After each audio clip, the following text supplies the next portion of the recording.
could solo kill these offlaners so easily. I know it's just like, especially with this Rubik with this AA third spell can do a lot of damage as well in the early game. So right, Battle Fury, and he's already in a very tough lane to begin with. Yeah. And jump in, Boogie's gonna be caught out. The cold feet should be able to proc here as the cask. Oh, Boogie.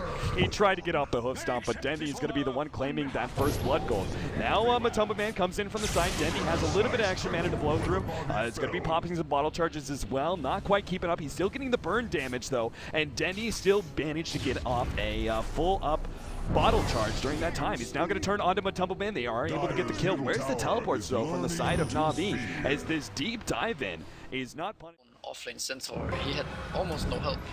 Oh, Vincere gets caught by the invisible, but at the same time, Fnatic gets off a really good dream coil. Vincere gets a slight little dodge there with his remnants as they stole from Matumba Man. They're going to be able to get 2 kills off of this one. Huge play there from Vincere. Baiting out those kills. Boss now comes in with his Fiend's Grip. It's going to go on to dendi. Trixie meanwhile trying to force him down. Dendi may be losing his life. He's stealing all the damage away from Havos, but it's not quite enough to finish off dendi. Now Trixie will go down as well.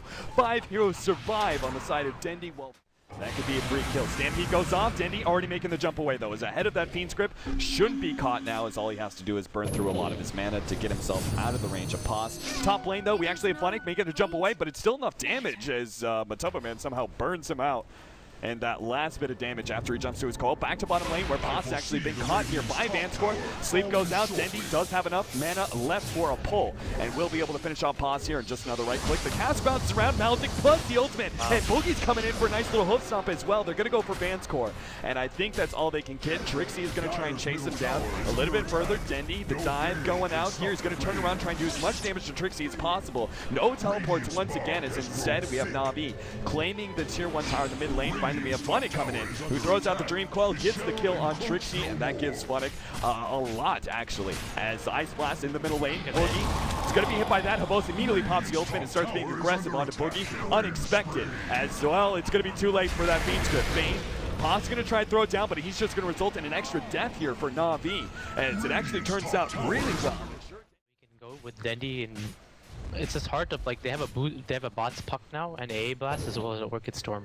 It's so easy to catch the push. Yes. I would say that in this game that he can just afford that kind of build. Right. Because they're ahead and mobility is like, it will scale for him, you know, he doesn't need to fight TVs anymore.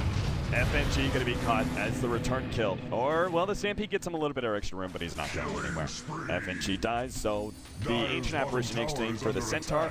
Vincere is also pushing in the bottom. Dendi has himself a regen. Yeah, it's the instance, like, this Centaur, you know, he goes offlane, then he stacks Ancients, doesn't get anything, and now Lycan forms it as well. Oh, look at this though. He's gonna die. Okay, never mind. Successfully baited Havos into a death. It's for the Ember, right? Ember's really, really good at farming Ancients, I think. What's he has about Now he right? Yeah. Actually got his better. But Dendi's just got him out. The Ice Blast over the top. Matumba Man gets bursted down. Dendi now makes a leap away. Boogie with his Blink Dagger trying to get that initiation onto Dendi. He's running low on mana, but the bottle will be able to keep him up. Vincere is running himself away from this Death Ward. Will still die while Dendi barely gets himself over the cliff. Trixie does once again. The Rubik is doing a little bit of split pushing top lane. They are going to go in. Pox has already been silenced up. Trying to finish him off, but the mech will keep him alive for the time being. Now he turns around, gets off a Brain Sap. And Dendi is forced back. FNG, who tried to come in and help out his allies, is just going to lose his life in the process. Boogie actually gets blown up with Fnatic's initiation, gets the kill on the Centaur in exchange for the Ancient Apparition going down. And now the continued pursuit. Matumba Man trying to catch up with Fnatic. It does get off that one hit, but unfortunately somehow that chains didn't actually latch, and Fnatic should be free to blink himself away. And it's actually going to go straight for Pots. The orb, the extra bit of heal from that magic wand, not quite enough. He was so close to getting off that Brain Sap. They still get the return kill though. So in the end, it is kind of worth it. And a puck that can jump the Ember before Sleight of Fist or after Sleight of Fist, so it's a very different situation. Navi now going to go straight for that range. Rax quickly getting here. Glyph is going to be forced. Havos is already forced to pop his shapeshift. Ice Blast onto 2, and this is a beautiful initiation here from Navi as they continue to move in. Vincere is slept up in the back, but it doesn't matter too much. We have both the buybacks from Trixie as well as the Centaurs. They come back into this team fight. They need some extra kills off of this, and a support, it's not good enough. They get one, now going to get a secondary one off of the Fiend's Grip. Dendi just lets his support die. No reason for him to add extra fuel to the fire, as losing 2 supports in exchange for forcing 2 cores to buyback is a huge trade.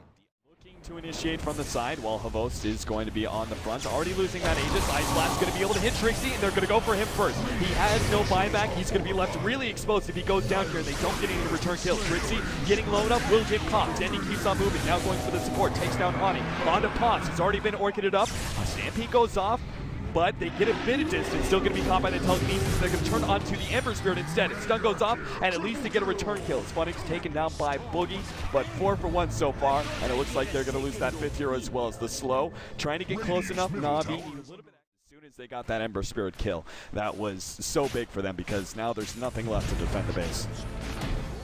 Bane, oh, two-man host off. It's going to be a great start, but they still need extra damage here. The Bane is not really going to be enough. The Ice Blast finishes off that one Centaur. Bane immediately taken out. Hani gets cleaned up real quickly, and it looks like Navi in one fell swoop just managed to win the game. Like, with those buybacks and that attempt by Fnatic to defend the base, they actually just inadvertently give up a second set of racks and possibly this straight-up game, as Fnatic still have another 20 seconds. Sure enough, GG called. Ani says it's all over, and Navi will walk away with the win in this best of 3 for the ESL 1 New York European qualifier. And they would lose the throne right there, even if they didn't call it, so... I think if they picked Void instead of the Witch Doctor early, I think they could have salvaged this game. I think Void was the main reason, and Void is actually really good versus Lycan too, so... And it would have been better having Void offlane than a Centaur this game, that's for sure. Right. At least the way they chose to lane it. I'm not sure exactly why. If they had the opportunity to pick Void, they could have done it too, but they didn't. So... Yeah, but they could have also chosen to go offensive, and I think the game would have been a lot different.